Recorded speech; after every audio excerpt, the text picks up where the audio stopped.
Okay, recording started. Well, welcome everyone to the Peel Harvey Biosecurity Group's very first virtual workshop. Thanks for those who have attended virtually. We're first going to run through a quick introduction to the Biosecurity Group and our role in supporting landholders before we move on to the main presentation on rabbit control and management. I'd just like to ask everyone to mute their microphones down the bottom. They're watching. You're more than welcome to turn your camera off, although it's more interactive if people leave them on. And instead of raising our hands or asking questions throughout the presentation, we're just asking people to use the activities button and the Q&A option. And that just allows us, the organisation, to sort out the responses to the questions. And then at the final part of the workshop, we can have a general discussion as well. So the Peel Harvey Biosecurity Group works across 5 local government areas, and we acknowledge the Binjara people, which are the traditional custodians of the land across our entire operational area, and we pay our respects to the elders past, present and emerging. A recognised biosecurity group is a community-based group that is here to assist landholders to manage the impacts of declared pests on their property. The RBGs are not here to remove a responsibility of a landholder to manage declared pests, but to assist them. There's 14 groups across the state, and we are one of a few in the southwest of WA. So we're incorporated in 2017, recognised in 2018, and we were able to access funding through the Declared Pest Account since 2019. So RBGs are funded through a declared pest rate. Across our operational area, landholders on 1 hectare or above pay a flat annual fee of $30. This is administered and collected by the state government. It goes into the Declared Pest Account, and we can access and apply for funding through that account. Very early on, we talked with the community about what their priority weeds and feral animals were to help direct the creation of our programs. Just recently, we sent out thousands of postcards across our operational area to our landholders, and we canvassed again the priority weeds and feral animals, and these were still the top of the list. So we have weeds such as cottonbush, Cape tulip, blackberry, arum lily, Patterson's curse and apple of Sodom, and feral animals like foxes, rabbits, feral pigs, rainbow lorikeets and fruit fly. So our role is delivered across many different ways. We would like to set ourselves up as a one-stop shop for landholders if they have inquiries or questions about declared pest management. We run workshops and events. We have a growing list of equipment that our landholders can loan free of charge. We can provide one-on-one advice and site visits. We take on and validate landholder alerts, and we run more pest-specific programs as well. So here's a little bit of an example of some of the general information resources that we are compiling and creating to help landholders with our priority feral animals and weeds. Here's some of our equipment. So we started off with some smaller items a few years ago, things like the tree poppers and fox traps. And our equipment program has grown now to encompass larger weed control equipment. Things like the weed wiper here and the weed spray trailer here. So they can be loaned free of charge for a 7-day loan period. And the Peel Harvey Biosecurity Group will drop off that equipment, instruct landholders in how to use them, and then pick it up later. Landholders can report declared weeds and feral animals to the biosecurity group. Weeds are a little bit more easier to chase up since they don't wander off after a report's been made. So what we'll actually do is go out, validate that report, and contact the landowner on which the infestation sits. So those landholder letters will inform them of the weed infestation of the property, outline best practice control options, and explain how we can support the landholder. So, for example, if we see Patterson's curse on a property, we'll reach out to that landholder and explain why it's so important. It's a toxic weed, it can impact on your livestock, and it can spread rapidly, and the seeds are viable for up to 10 years. So very important to get on top of that weed. But another thing we do is with Patterson's curse especially, it germinates a lot earlier than what people think, and it germinates in early winter, and that's when it's most susceptible to herbicide application. So we want our landholders thinking about Patterson's curse control far earlier than when they actually see the purple flowers. So we will re-engage with those landholders that have had Patterson's curse reports on their property and remind them at that crucial stage to be undertaking control and to offer them the use of our weed spray trailer, which has a boom on the back. And that's specifically designed to help with broadleaf sprays like Patterson's curse. So it's a little bit about our Cape Tulip Weed Wiper program and our weed spray trailer, like I was talking about before. So we'll drop them off to landholders that need to use them. The weed wiper is designed specifically for Cape Tulip control, and the weed spray trailer has a reel and a hose on the top. So that's really good for focusing on weeds such as arum lily and blackberry, and it has a small boom at the back. So that's really good for that early germination control for Patterson's curse. Thank you very much, and thank you for attending and being involved in our first virtual event. I'll now hand over to our Feral Animal Officer, Rachel Rand, who will be presenting on rabbit control.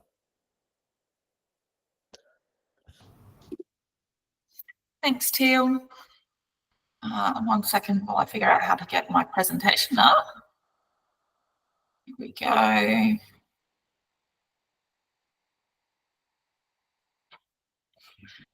Yeah, I hope that's all working for everyone. So once again, thanks for coming to our virtual information session today. So like Teal said, my name is Rachel. I am the Feral Animals Officer for the PHPG. I have a background in zoology and conservation biology, but I'm also a licensed pest management technician, and I have 6.5 years experience focusing mainly on feral or vertebrate pest control. So that's rabbits, foxes, cats. And I assure you that every kind of control I'm going to talk to you about today is one that I have actually undertaken myself, and they do work when they are done correctly. So we'll start off a little bit today with some background about rabbits in Australia. So as we probably all know, rabbits were first introduced in Victoria in the mid-1800s, and they quickly spread throughout the rest of the country. So they are currently inhabiting around 2/3 of Australia, and they do particularly well here in our Mediterranean climate because it's quite similar to what they had back in Europe, where they originated from, which is Spain and Portugal. And an interesting fact that you might like is that currently in Spain and Portugal, rabbits are considered a threatened species. So it'd be great if we could ship them all back, but unfortunately we can't really do that. So our biggest issue with rabbits in Australia is that they are ecosystem engineers. So what this means is that they are physically changing the landscape in which they live. So financially, this costs us approximately $200 million a year. This is in agricultural damage only. And they affect around 300 threatened species, native species. Currently, we have a forecast of around 200 million rabbits in Australia, but it is increasing. So a bit about rabbit biology. a lot of people don't know that rabbits are social and territorial animals. They usually live in groups of around 5 adults and their young. And adult males will fight to defend their territory. So they'll fight intruders and they'll fight within themselves to become dominant. So you can usually find territory boundaries by looking for latrines or scat piles or dung piles. If you have these in your property, these are territory markers. And if you're doing any baiting programs or biological control programs, these are the best places that you can put your baits, because this is where all the rabbits will be going to, and they do feed at their latrine sites. So you can generally tell a minimum size estimate or a minimum number estimate of the rabbits in your property if you have active warrens. So rule of thumb is that one adult rabbit will keep at least 2 warren entrances active. Now, like I said, it's usually a minimum estimate because when you've got young rabbits getting around, a bit like kids, they just go wherever they want to. But the adults will have their set entrances. So ranges aren't particularly big. A rabbit's territory is generally around 400 metres from a warren. And when populations grow too big in the birth warren, young male rabbits will then disperse and attempt to establish new warrens, but it's typically only around 300 to 500 metres away that they travel. So rabbits are voracious animals and they eat up to 1/3 of their body weight daily. So if you have livestock or you've had livestock in the past, you can use this equivalent as 12 adult rabbits equal to about 1 dry or non-lactating sheep. So they do eat quite a lot. So rabbits will eat the most nutritious and palatable food available for them. And to breed, they need green forage. So green forage is high in protein. The higher the amount of protein, the more kittens a female rabbit can produce in a litter. So this means if you've got lovely irrigated backyards and nice green lawns and beautiful lush gardens, it does mean that the rabbits can breed year-round, which can be a bit of a problem. However, typically speaking, breeding picks up in winter, peaks in spring, and slows down over summer and autumn.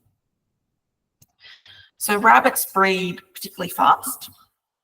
Litter sizes are generally 4 to 8 kittens. Sometimes it's lower, sometimes it's higher. It really depends on the amount of protein available in the food. And a healthy female rabbit can produce 7 or 8 litters a year. So this means that one adult female is capable of producing 64 babies a year. So that is quite a lot. I'm glad I'm not one of them. Young rabbits generally are sexually mature at 3 to 4 months. So they start breeding very young. And the gestation period for a rabbit is only about 1 month. So, like I say, very, very quick breeders. So rabbits also have a significant environmental impact in Australia. Primarily, they selectively feed on our native plants. So like I say, they seek out the most palatable and most nutritious plants, and in doing so, they can prevent the recruitment of entire species of plant life, reducing biodiversity and influencing ecosystem structure and composition in our native areas. So they compete for food and shelter with native fauna. And this is not just your small little bandicoots and similar sized animals. Studies have actually shown rabbits out competing even kangaroos for food. So they also cause soil erosion, they spread weeds, and they actually impact our carbon sequestration in the soils. And they do this by digging their warrens, digging for roots and tubers and other food. They promote feral predators. So this is foxes, feral cats, wild dogs, things like that. Please, please, please do not think that having foxes around will reduce your rabbit numbers. Rabbits will always outbreed predator pressure. So rabbits directly impact 322 of our already threatened native species, and this includes plants, mammals, birds, reptiles, invertebrates, fish, and even amphibians. So to sort of give you an idea, one rabbit per 2 hectares or one warren per 10 hectares can prevent regeneration of native bushland. So when it comes to control methods, there is a lot of control methods available. The types you will use will depend on your property size and your property use, as well as your own preferences. Just about all methods of control will fall into the following categories. So we have harborage destruction, biological control, baiting, biological control, ad hoc controls, and exclusion. So I'll talk about these a bit more in detail. So in terms of harborage destruction, this is where you need to hit them where it hurts. So destroying warrens is the most effective long-term solution for controlling rabbits when it's done properly. When it's done properly, it has been shown to keep rabbits from re-establishing in an area for up to 5 years. So warren ripping is highly effective in areas in which you can get machinery into. So this is what a warren ripper will generally look like. It'll be a tractor with ripping tines attached, but it doesn't need to be something super big. It can be quite a small tractor. It can be a little excavator or a little cat bulldozer. You can even do rip warrens by hand, but it is a bit more difficult and labour intensive. But I will say it is best to map out all your warren entrances before you attempt warren ripping. This is so you can make sure you get the whole warren, because if there's even one little tunnel left untouched, that provides enough harbourage for rabbits to survive in and then start re-establishing straight away. So it's also best practice to reduce your rabbit numbers before you do any ripping. And your other options are shelter removal. So it's important to note that rabbits don't have to dig a warren if they don't need to. They're quite lazy creatures. If they can get away with just hiding underneath something or inside of something, they will do that instead. So they love hiding in burn piles, under sheds, under shipping containers, in rubbish piles, or under low shrubbery. So removing items left lying on the ground, weeding out thick patches of Watsonia or love grass, and trimming shrubs up to about 30 centimetres off the ground can make your property much less rabbit friendly. So basically, yeah, your shelter removal and your property maintenance is a key factor that a lot of people don't realise has such an important role in rabbit control. So to give you an idea, here's a couple of types of different harborage. This is a typical warren. This is typically what people will think of when they think of rabbit warren. It's holes dug directly into the sand or the open paddock. In this case, it's dug into a sand bank along the fence line. This is your stereotypical warren. But this here is also a warren. And so is this. Dead logs, rabbits love them.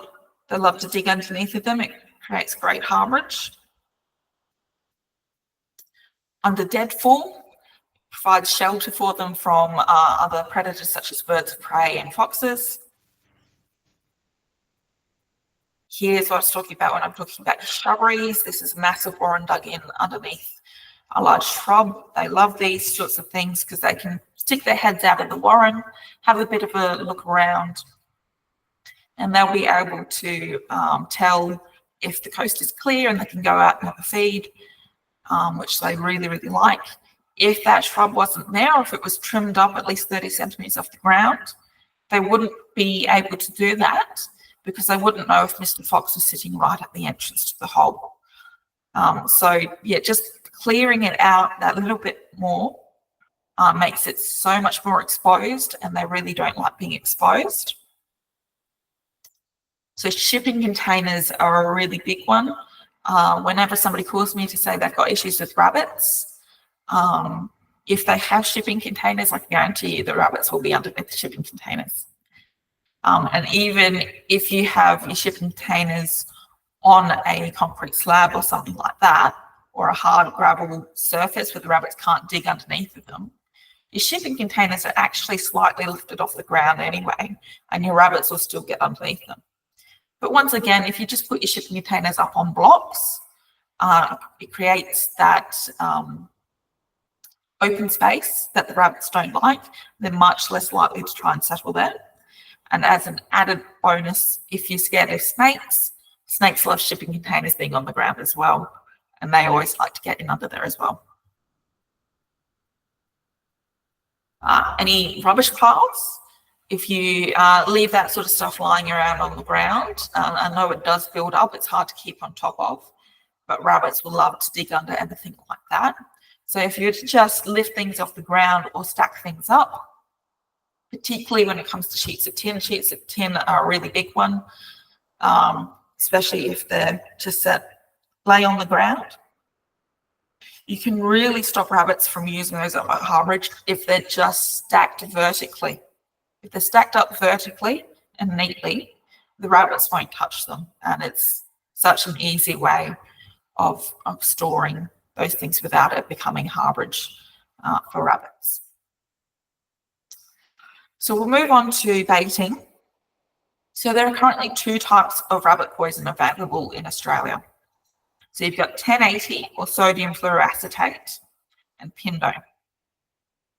The 1080 interferes with cellular energy production and causes heart failure in herbivores such as rabbits. Pindone is a first-generation anticoagulant, which inhibits the production of clotting factors and causes hemorrhaging. So property size will be your biggest factor in deciding which of these poisons you would like to use. So 1080 cannot be used on a property smaller than 25 acres. Though if you're thinking this might be a way for you to go, I encourage you to do it very quickly if you've only got 25 acres, because they are thinking of upping that property size to 50 acres. So you kind of want to get on top of that as soon as you can. So pindone can be used as long as a property is greater than 1,000 square metres in size. So it's a lot easier to use if you have smaller properties. So to use 1080, you need to have a registered chemical permit, whereas there are no requirements for the use of premixed pindone baits. 1080 is an S7 restricted substance, meaning that you will need your permit and ID to purchase it, and it is only supplied at selected retailers. Pindone, on the other hand, is purchased off the shelf at Bunnings. You can get it at Mitre 10, you can get it at Aldi, and you can get it at most of your stock feeds. So 1080 is what we call an acute poison, and rabbits that consume it tend to die within around 4 hours. Pindone is a chronic poison, and what that means is that it has to build up in a rabbit system by multiple doses over a period of time, and it generally takes at least 10 days for the rabbit to die from pindone poisoning. So when I say multiple doses over a period of time, a rabbit will need at least 3 to 4 doses over a period of about a week to 2 weeks. So you want to give a dose every 2 to 3 days to let that build up in their system.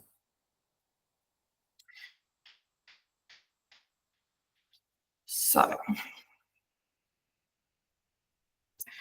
What a lot of people don't know about 1080 is that it is a naturally occurring compound found in many of our gastrolobium species of plants in this area. So it is endemic to this region of WA. So this means that our native species have actually co-evolved with 1080, and this means that they have built up a relatively high tolerance to poison. So this makes 1080 the safest poison to use around native fauna in this region.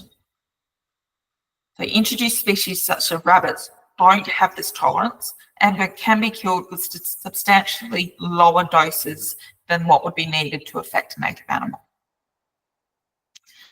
This makes 1080 almost target specific for introduced pest mammals, though you will still need to be careful if you have livestock or wandering pets, because they have not co-evolved with 1080 and it is highly toxic to stock, livestock, pets such as dogs and cats, and even humans.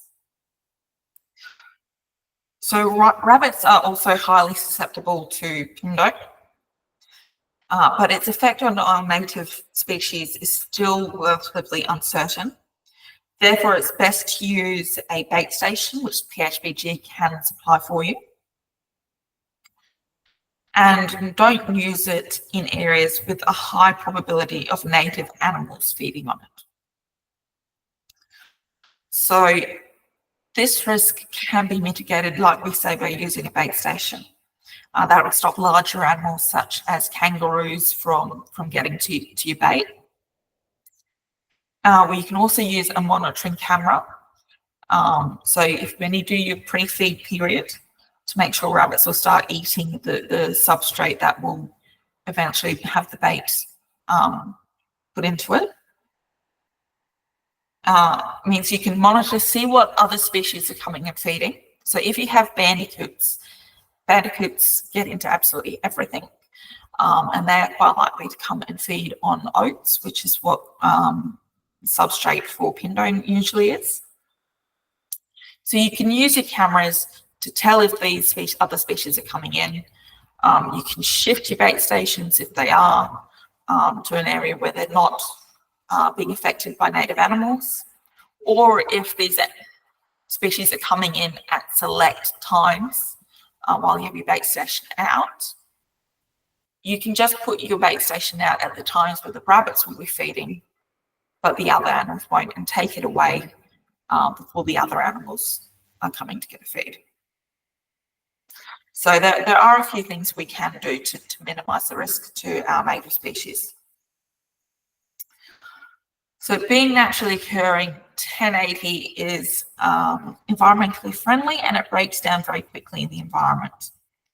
Unfortunately, there is no antidote to 1080 poisoning, so you do have to be extremely careful.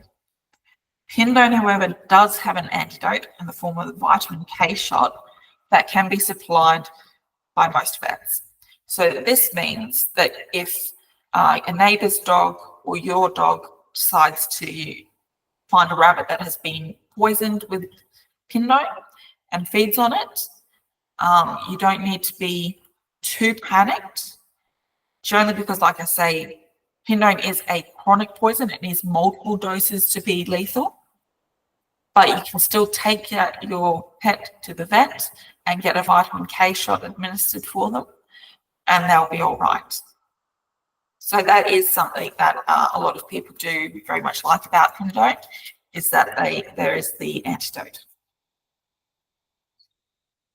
So we'll talk a little bit about biological control and give you a bit of a rundown.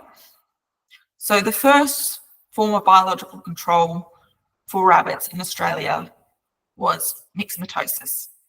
So this was introduced in 1950 and was a huge success. However, being a biological control and a virus, resistance started popping up pretty quickly in the rabbit population. So MIXI is no longer released, as it is now considered an inhumane death, because it takes about 2 weeks or so for the rabbits to die. It does occasionally sweep through rabbit populations still now as a wild stray.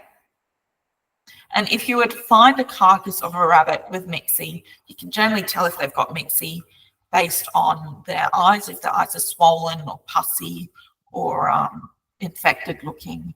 That's usually a telltale sign of mixie.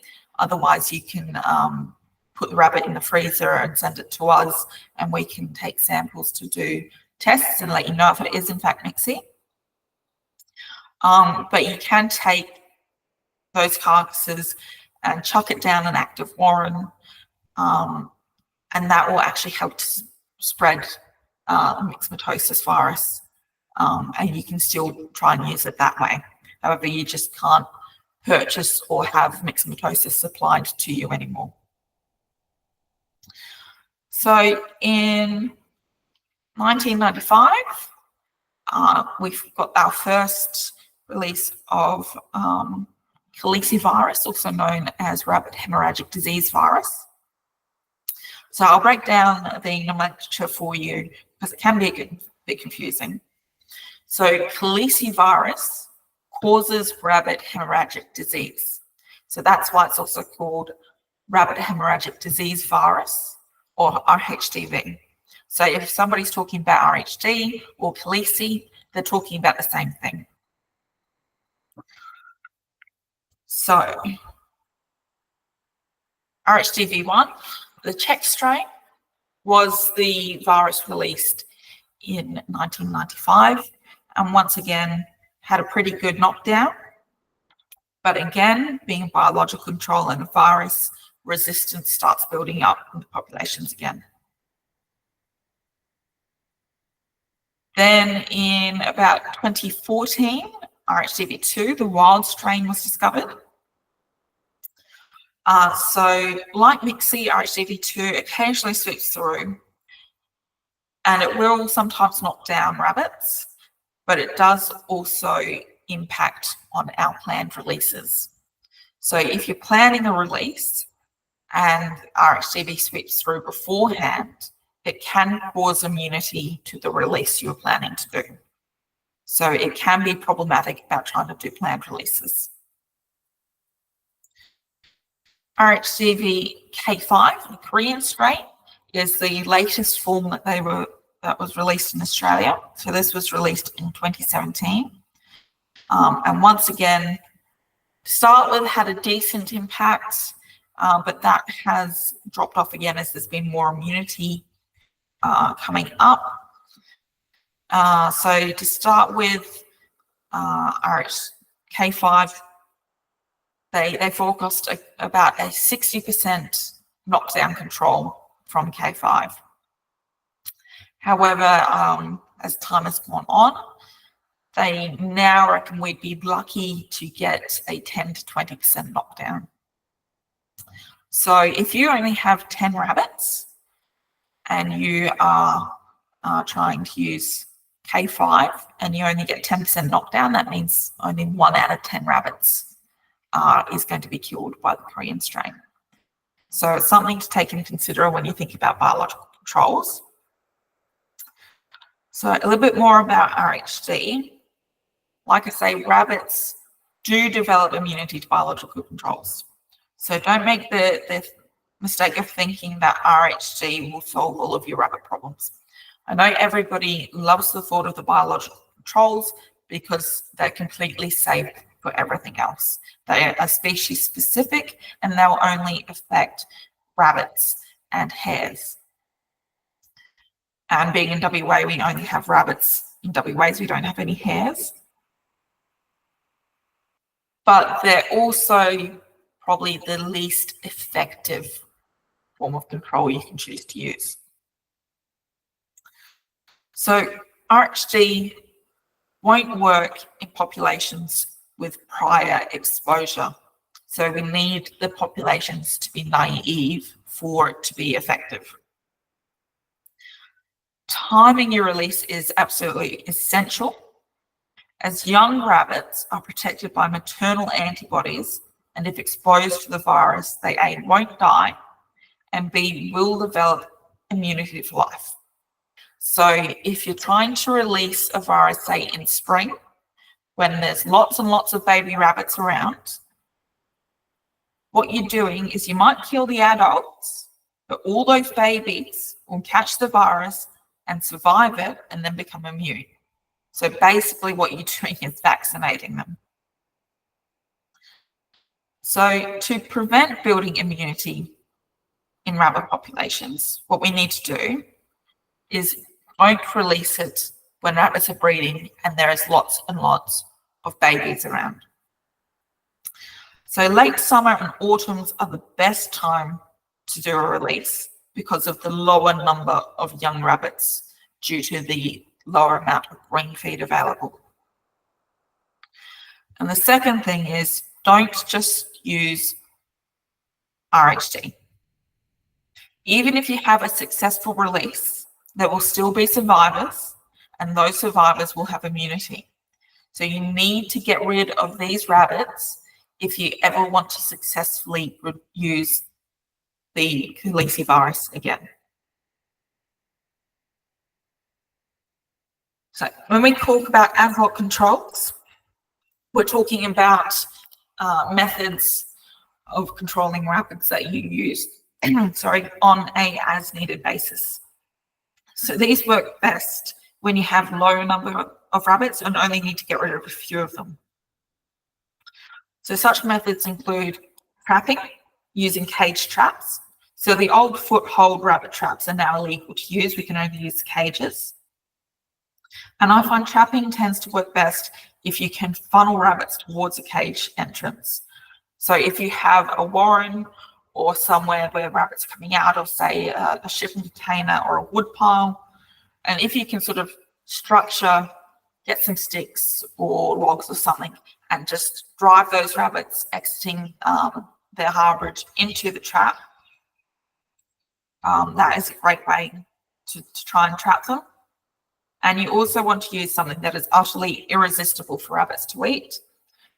So generally speaking, they love apple, carrot, lettuce, lots of leafy greens, things that are sweet, have a nice smell, and are generally really juicy and really, really nice. Something that they would much prefer to go and start eating the dry old grass outside. So then shooting is also a rather good method of getting rid of smaller number of rabbits. A lot of people try and use it as their main method of control. Unfortunately, that doesn't really work very well unless you are shooting all night, every night, to try and wipe out rabbits on your property. So if you've only got a few rabbits, then shooting does become quite effective.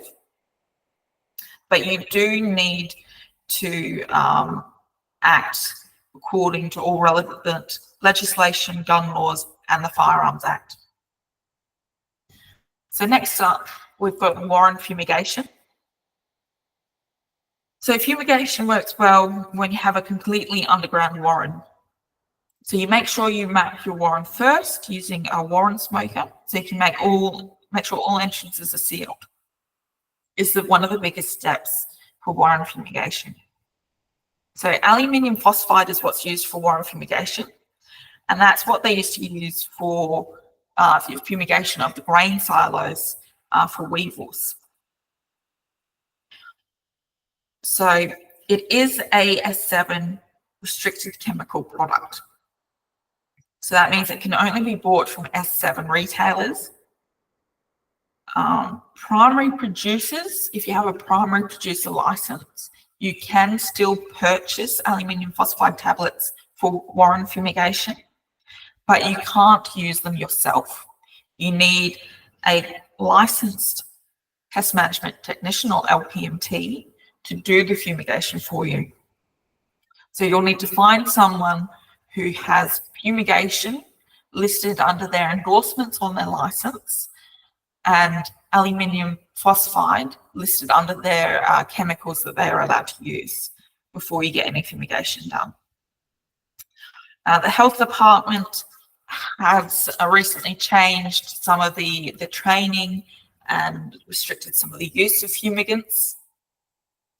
So now, before any fumigation can be undertaken, your contractor or LPMT, whoever you have going to do the fumigation for you, will have to write up a risk management assessment notice and submit that to the health department. And then the health department will have to approve of the works going through before you can get started. So it is a little bit more long-winded and tedious. But if you have warrens, sealed off warrens in areas that you absolutely can't rip, such as areas of dense native vegetation where it's illegal to get rid of that vegetation, fumigation becomes quite a valid option for you instead. So we'll talk a little bit about our best practice rabbit control. And the main point is that no one control method will work alone for you. So the key to success in rabbit control is planning and utilising the right methods at the right time in the right sequence. So the PHBG likes to use what we call an integrated management plan. So this will allow you to assess, plan, manage and improve upon your rabbit control methods. So if you adhere to the following stages of control, this will help you to maximise your control efforts. So those stages are the knockdown, reduce numbers, knockout, inhibit breeding, mop up, get rid of the survivors, and exclude, stop them from coming back. So knockdown methods. To reduce rabbit numbers, this is where you want to try out your baiting, biological control, and fumigation. So you want to select the best method for you and your property from what we discussed earlier and implement that as a way to reduce rabbit numbers. Now, after you've reduced the numbers, you can move on to the knockout stage, which is where you want to stop them from breeding. So this is where you want to focus on warren ripping and your harborage destruction. So you've dropped their numbers, now you want to get rid of where they're living and breeding. After you've done that, you want to mop up your survivors. You don't want any rabbits getting away from you after that. So this is where your ad hoc controls come into play. So you get your trapping, shooting, and your fumigation again. And this is just to clean up any remaining survivors. From there, you want to exclude rabbits from coming back. So this is where you can fence.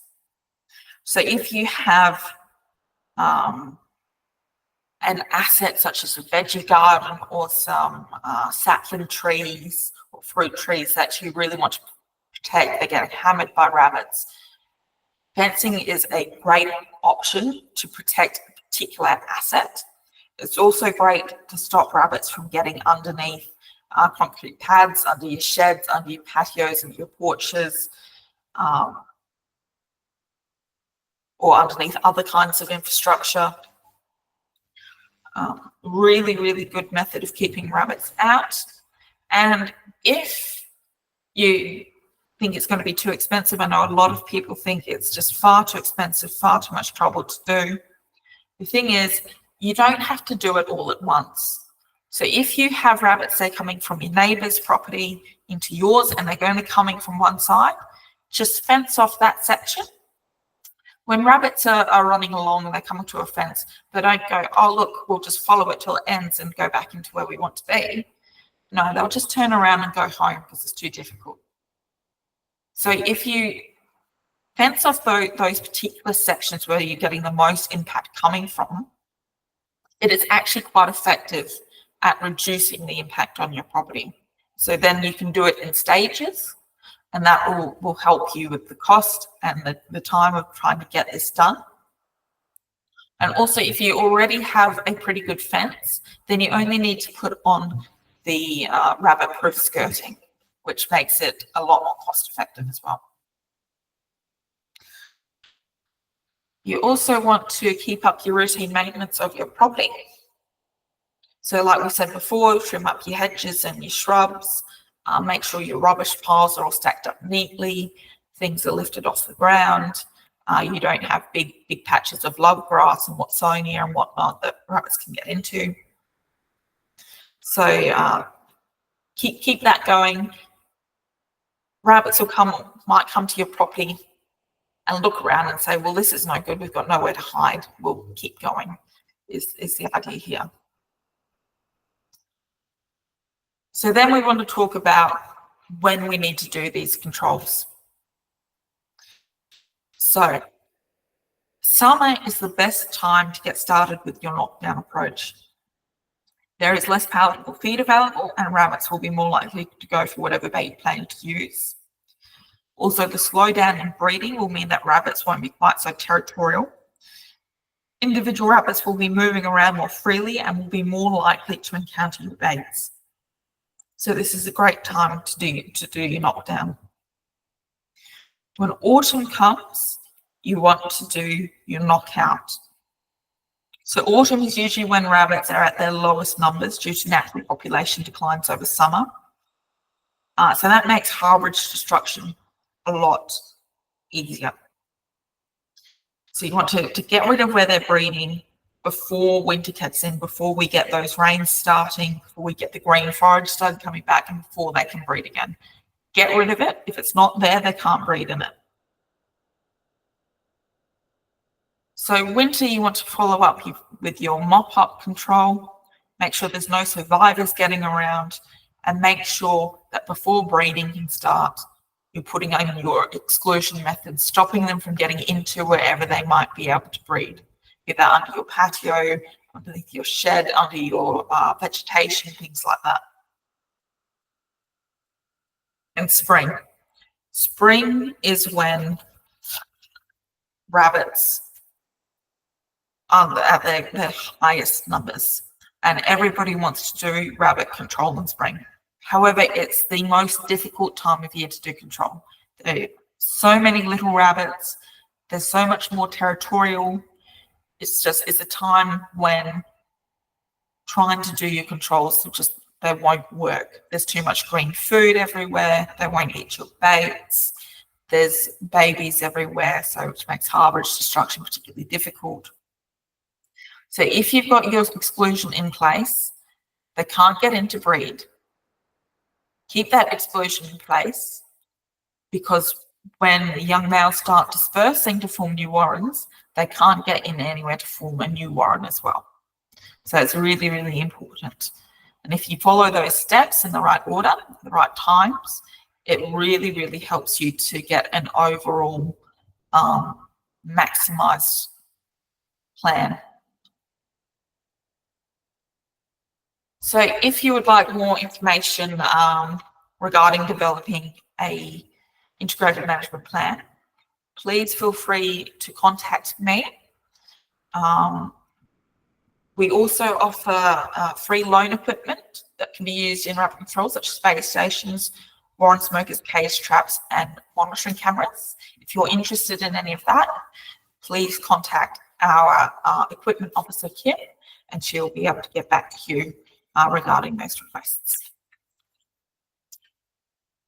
So we'll just check the Q&A and see if there's any questions regarding that. I have a question, Rachel. Yep. People have reported on our local Lake Clifton page that there is mixie around at the moment. Have you heard any more of that? Yes, I have heard that mixie is going through at the moment. And there's been a few reports from Lake Clifton. There's been a few reports from other areas around Mantra, such as Barragut. Yeah.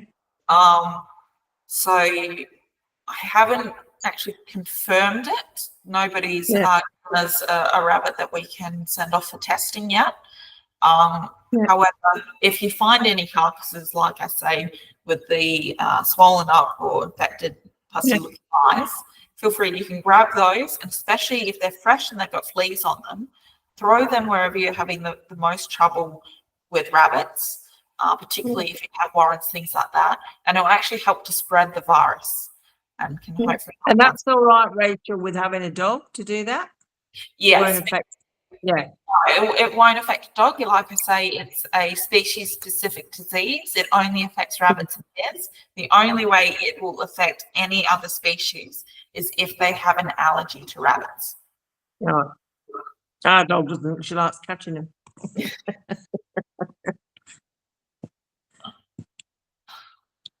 So Yes, that's it. That's my question. You got any? No, all good.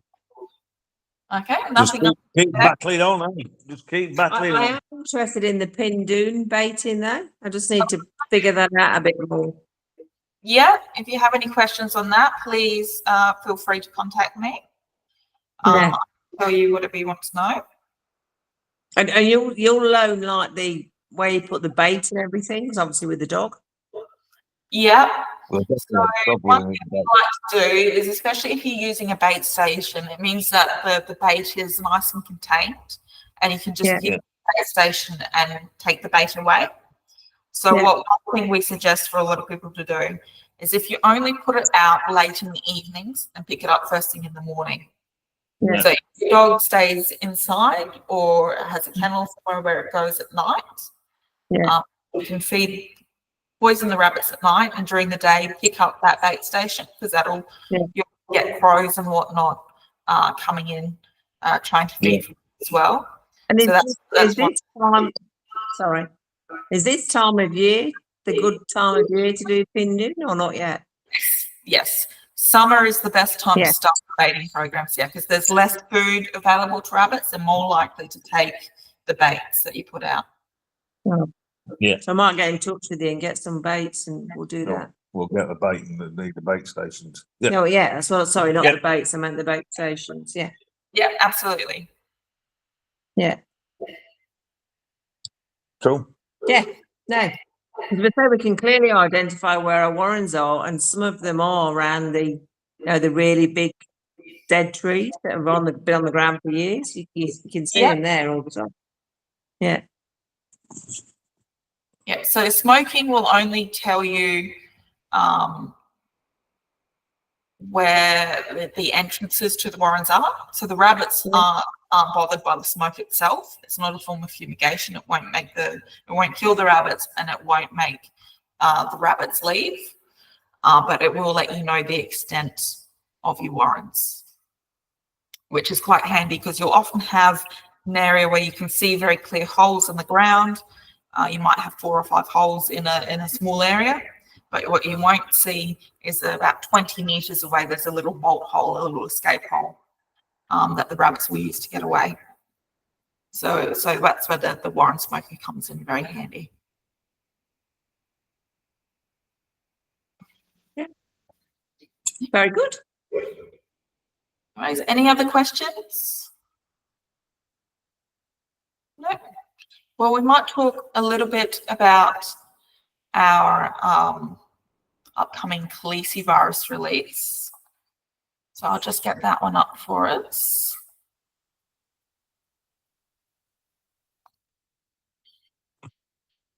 Here we go. So we are planning a calicivirus release next year in March. So registrations are currently open. So you can either go to our website to register, or at the end of this presentation, there is a QR code you can scan to register, and anyone is free to register. So what we're doing at the moment, we're collecting bloods to do some antibody testing from now to around mid-February. So yeah, where you guys are, Mary, in Lake Clifton, that'll probably be happening in February. We'll be doing blood collections from that area. So what we'll do is we'll test for antibodies and determine where the calicivirus is most likely to work.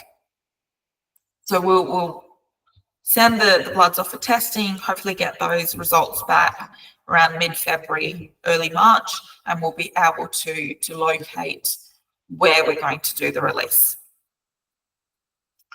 We will be holding some calicivirus info sessions in late February and early March. We'll be doing starting pre-release monitoring and free feeding in March. The release will happen towards the end of March. And then we'll be doing some post-virus release monitoring in April to see how the release went. So in terms of our blood collections, what we're doing is we're trying to map where we have resistant populations, where rabbits have immunity. So we're doing this to try and evaluate where the virus will be the most effective.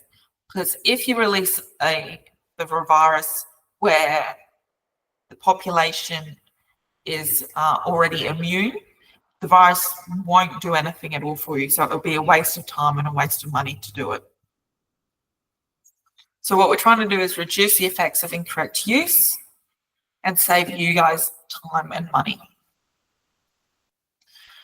So what our landholders are expected to do for this is to establish free feed sites. So like I said in the previous presentation, if you have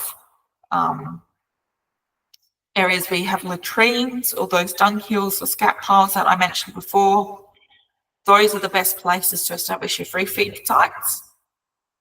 And don't just establish one or two, try and cover as many as you can. You don't need to put down heaps of bait at each site. You only need to put down a little bit. And it's very, very important to get the rabbits eating at these sites because it is a different substrate that the calicivirus comes on to what they're used to. And they can be a bit of shy feeders, which is why you need to give them time to get used to eating the new food. Sometimes if you put something out and you need to eat them by the next day, like with the calicivirus, if you haven't done a free feed, your rabbits might not eat it at all, and therefore it's wasted again. So we'll be asking landholders to monitor and record the rabbits prior to the release. One of the conditions of this of next year's release will be that we won't be handing out any of the calicivirus to landholders who haven't sent us their monitoring data, their pre-monitoring data. Because we're doing it slightly different this year by taking the bloods, we really, really need to see a before and after to see how well that method has worked. So the virus will be released via inoculated pellets. So the PHBG staff will mix the virus for you, and then we will stage places throughout our operational region where landholders who will be doing the release can come and collect those inoculated pellets from. So you guys will take the inoculated pellets, you'll put them out.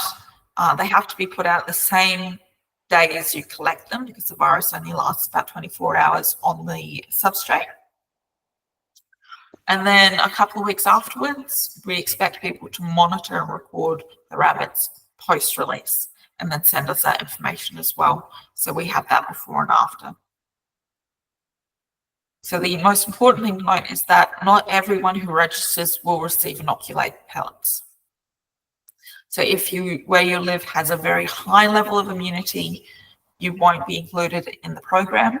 And this isn't through any fault of your own. This is just because it simply won't work for you. So it's not worth your time and effort to do it. And please remember that calicivirus is not a silver bullet. It won't work alone. It's not actually the most effective form of control you can use.